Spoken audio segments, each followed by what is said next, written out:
Bonjour à toutes et à tous, bienvenue sur ma chaîne Christophe Voyance. J'espère que vous allez bien dans cette période des vacances de la Toussaint. Eh bien écoutez, nous allons réaliser les prédictions pour le mois de novembre 2021, puisque ce mois d'octobre, eh bien écoutez, s'achève dans quelques jours. Donc nous allons, au travers de ces prédictions réalisées avec mes outils divinatoires, tenter d'éclairer voilà, dans quelle ambiance ce qui pourrait se produire sur ce mois de novembre 2021. Avant toute chose, je vous invite à vous abonner à ma chaîne YouTube si ce n'est pas encore fait, et puis à visiter également les différents liens qui sont présents dans la description de cette vidéo. Il y a tout un tas de ressources, de services, notamment la newsletter. Si vous souhaitez que nous restions en contact, je vous invite vraiment à vous y inscrire. C'est gratuit. Voilà, visitez les liens. Il y a tout un tas de services qui peuvent être utiles en fonction de votre situation ou de vos besoins. Alors, nous allons commencer ces prédictions pour le mois de novembre avec le tarot de Marseille. Une fois n'est pas coutume, je vous invite également à rester bien jusqu'à la fin de la vidéo parce que je vais recouper ce tirage avec différents outils. Et si on va voir les réponses aux questions soulevées parfois par les premiers outils, eh bien, il faut aller jusqu'au bout, hein, sinon ça ne servirait pas grand-chose. Donc restez bien jusqu'au bout. Allez, c'est parti. Mois de novembre 2021, comment ça se présente? Et on y va avec le tarot de Marseille.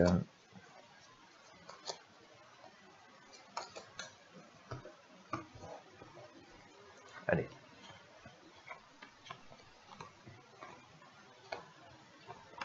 Hop.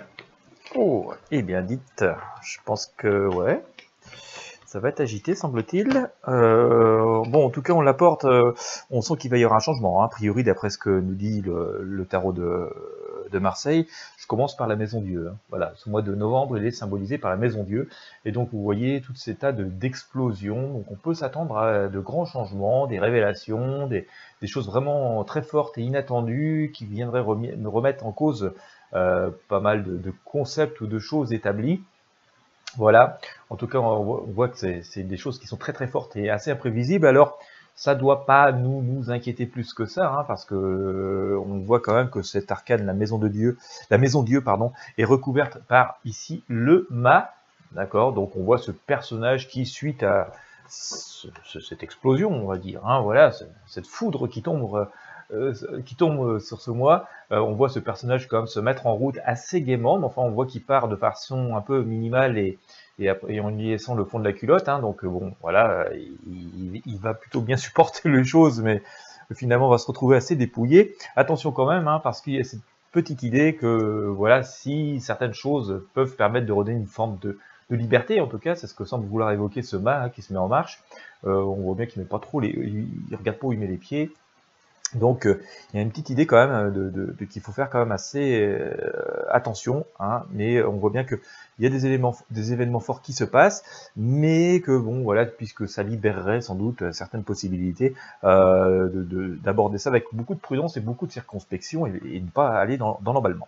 La tempérance ici, hein, nous dit qu'il faut poser le pour et le contre et que bon, on devrait retourner sur quelque chose de peut-être plus paisible, de plus harmonieux. Bon, on voit bien que ça reste quand même bon, à la fois paisible, mais un petit peu bancal dans le sens où, ben, comme je vous le disais, il faut peser le pour et le contre, et il faudra vraiment mesurer chacune des actions et voir quel sera le bénéfice de chacune des choses que nous pourrions être amenés à décider ou à faire.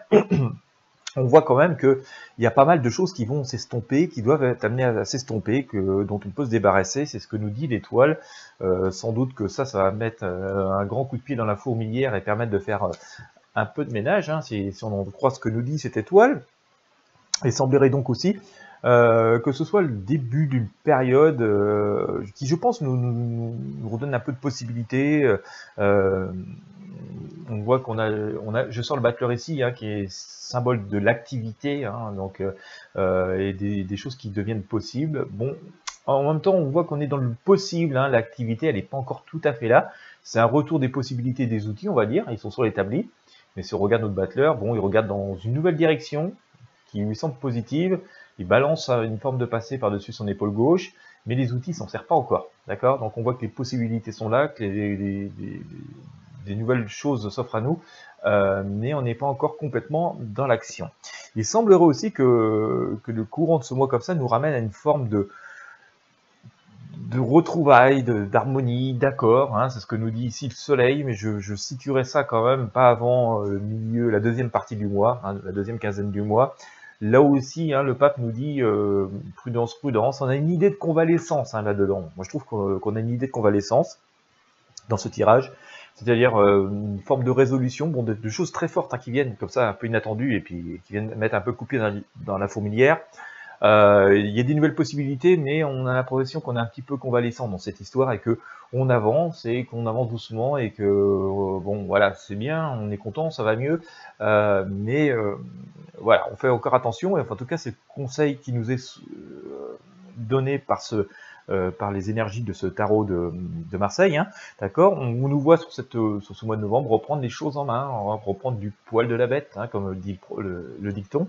Ça c'est assez intéressant de le noter. On voit qu'il y a le jugement, il y a une petite idée de justice, hein, enfin de justesse, et d'ailleurs, au moment où je vous disais ça, je sors la justice, d'accord. Donc on a la justice qui vient recouvrir le jugement, c'est quand même assez fort, hein. C'est quand même assez fort, cette association. Donc je pense qu'il y a des réponses hein, qui vont venir, il y a des réponses à tout un tas d'interrogations qui vont venir, et une sorte de chose plus logique, plus équitable, peut-être une forme de retour à la raison. Voilà, en tout cas c'est assez étonnant que le tarot de Marseille nous fasse sortir la justice avec le jugement. Ça va bien ensemble, mais c'est quand même assez rare qu'on ait l'association qui tombe comme ça. Voilà. Et puis, bien écoutez, ça semble être aussi le symbole de ce que je vous disais tout à l'heure.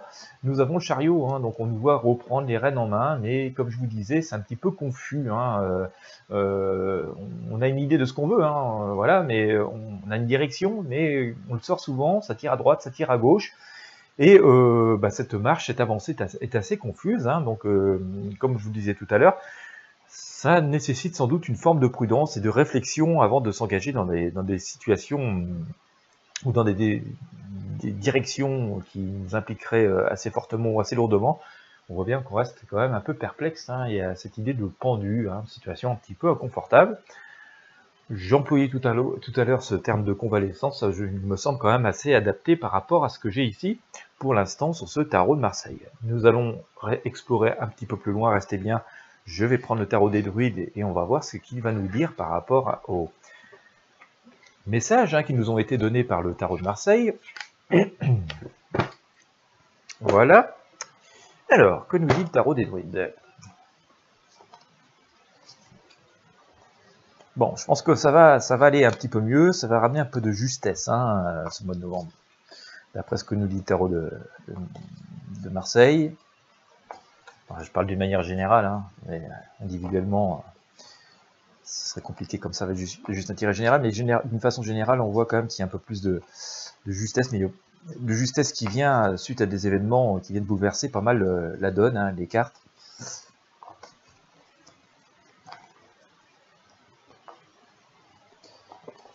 Alors,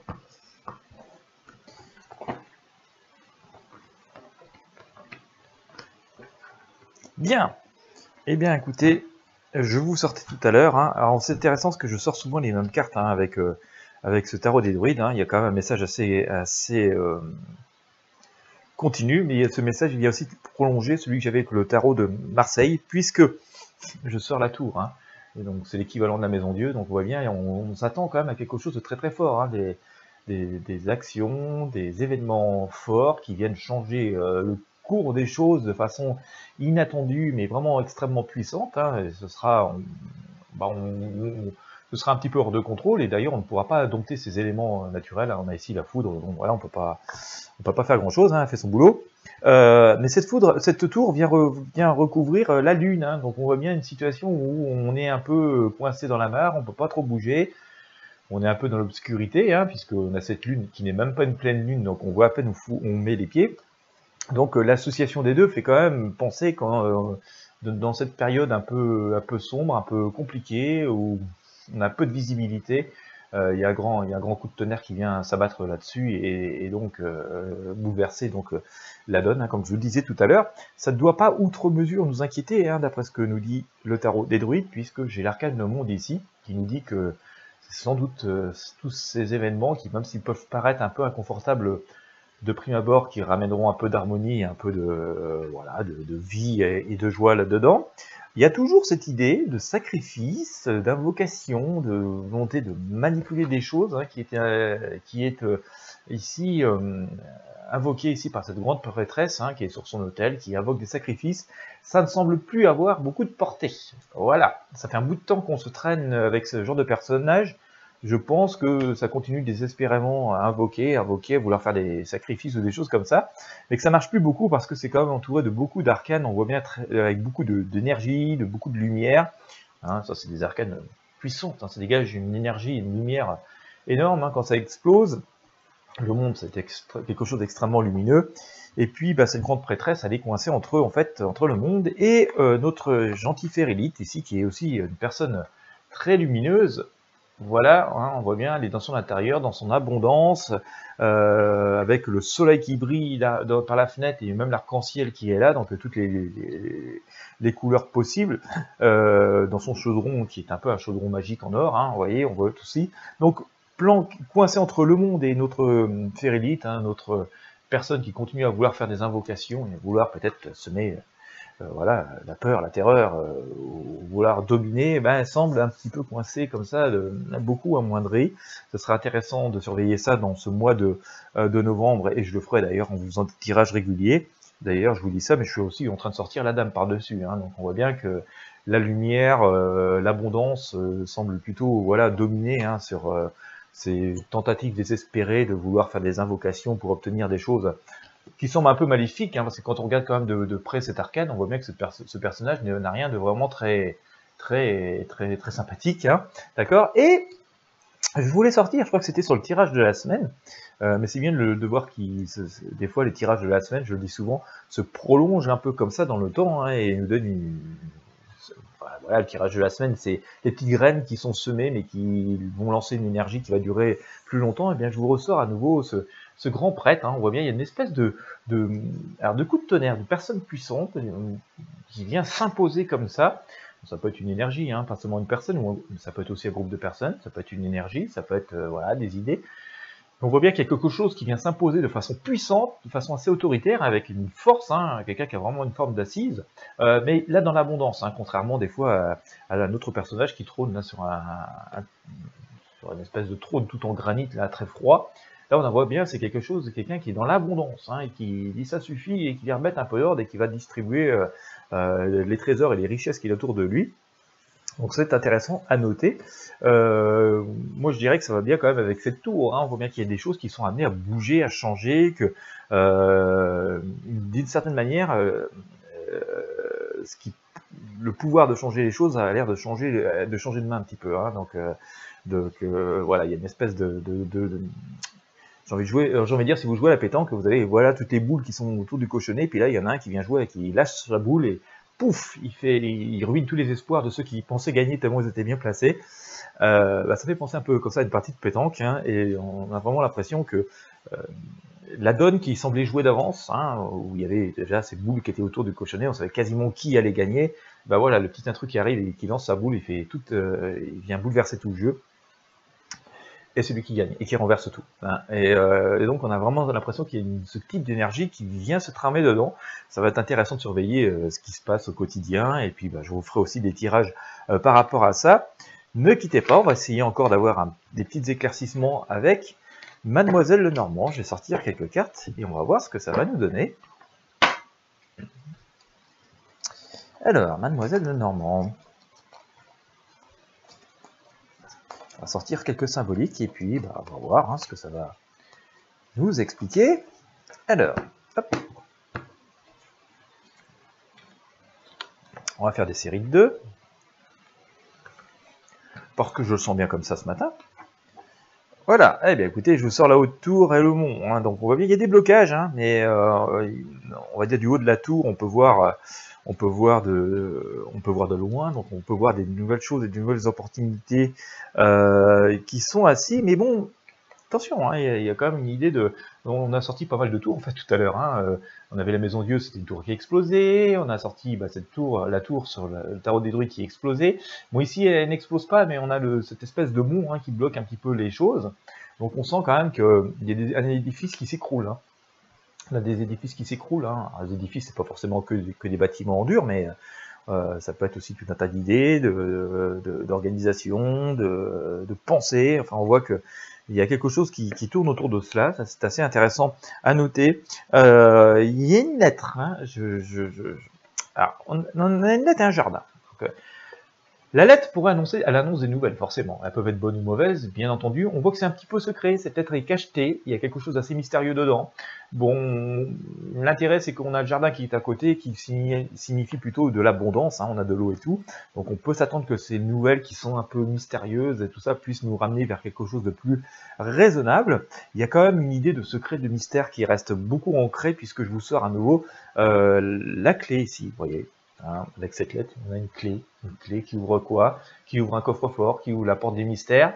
Donc vous voyez, il y a beaucoup d'idées de mystères et tout, mais qui semblent se résoudre, hein, puisqu'on sort ici des fleurs. Hein, donc les fleurs sont plutôt synonymes d'abondance et de renouveau. Hein. Par contre, le fait qu'elle soit à côté des clés veut dire aussi qu'il y a toujours une petite part d'ombre, vous voyez, donc bon, ça reste dans la dualité, mais on a quand même cette idée qu'il y a une grande part de mystère et tout ça qui est là et qui semble s'évacuer, exploser comme ça dans ce mois de novembre, hein, si on se réfère à ce que l'on a par rapport à toutes ces tours que je vous ai évoquées tout à l'heure. Je vous sors les nuages et le cœur ici, hein, donc on voit que là aussi, on a cette idée que les nuages pourraient s'estomper, s'effacer dans le courant du mois. Je pense qu'il faudra quand même attendre vers la fin du mois, hein, pour que ça bouge vraiment beaucoup, enfin au moins qu'on ait une idée vraiment de ce qui se passe ou de ce qui s'est passé.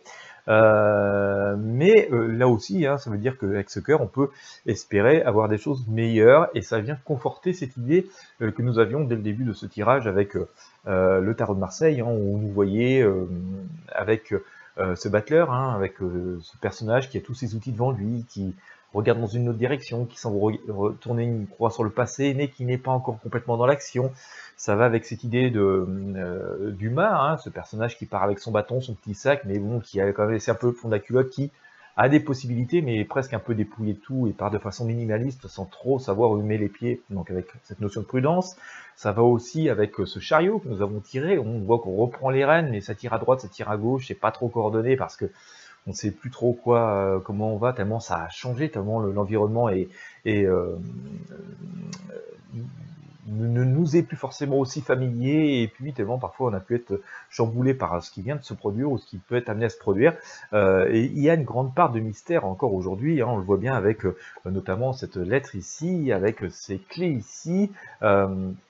Je pense qu'il ne faut pas tout prendre pour argent comptant, que ça nécessite réflexion, une forme de clairvoyance, mais c'est ce que nous faisons aussi, et que bon, voilà, faut avancer lentement mais sûrement dans l'observation, rester ancré surtout, et puis garder peut-être cet esprit, je ne veux pas dire critique, parce que l'esprit critique, c'est critiquer pour critiquer, ne pas grand-chose, mais rester dans l'analyse, quoi. Voilà, prendre les choses, voir le bon côté, le mauvais côté, et puis par rapport à ça, et ce sera sans doute une bonne manière de pouvoir rebâtir, en tout cas pour chacun d'entre nous, hein, par rapport à nos besoins, à nos objectifs, de vraiment faire la part des choses, mais on voit quand même que tout ce qui est tout notre environnement, et tout ce qui est établi, et tout ce qui est là encore aujourd'hui, au moment où je vous parle, est amené quand même à bouger assez fortement, hein. C'est un peu comme si on avait un tremblement de terre qui venait secouer quand même ça, tout ce qui est un ordre établi, une vie quotidienne, et donc après ce tremblement, bah voilà, après on reconstruit, on se réadapte, et on fait des choses un petit peu différemment pour pas avoir à revivre voilà, les mêmes conséquences, hein, quand des événements très forts comme ça se produisent. Donc on voit quand même un mois de novembre qui va être très changeant, qui pourrait être porteur de révélations, de choses vraiment très très fortes, hein. Ça me semblerait quand même un mois très mouvementé, qui peut parfois être un peu déstabilisant, mais prenons-le avec le sourire, hein, et ça bouge, on va dire, on secoue le sac de billes, hein, visiblement, et c'est bien, ça redistribue les choses, c'est un mal nécessaire. On voit que vers la fin du mois, on se retrouve quand même avec une forme de respiration, on voit qu'on reprend une forme d'autonomie, bon voilà, on s'avance lentement, et selon les conseils, hein, de ces tarots, de cette voyance, nous sommes dans le domaine de la prédiction, je le rappelle, on voit quand même qu'on a ce conseil de nous dire, bon, bah, c'est bien, on a des possibilités. Il appartient voilà, de réfléchir et d'avancer avec une forme de circonspection, de bien regarder où on met les pieds, de bien éclaircir notre chemin et bien définir nos actions, nos projets pour parvenir à la destination que l'on souhaite dans les meilleures conditions. Voilà, et bien écoutez, je continuerai à vous faire des tirages tout le mois de novembre, bien entendu, en fonction des événements, pour vous éclairer autant que possible. Si vous avez apprécié ce tirage, eh bien, je vous invite à le partager avec vos amis sur vos réseaux sociaux. Pensez également à vous abonner à la chaîne, pensez à vous abonner à la newsletter, vous trouverez également le lien dans la description de cette vidéo. C'est gratuit, ça coûte pas cher, ça prend pas beaucoup de temps, et puis comme ça vous êtes sûr de ne rien manquer de ce que je partage avec vous. Je vous remercie de votre fidélité, je vous souhaite à toutes et à tous une bonne journée, une bonne soirée en fonction de l'heure à laquelle vous me regardez, et je vous dis donc à très bientôt.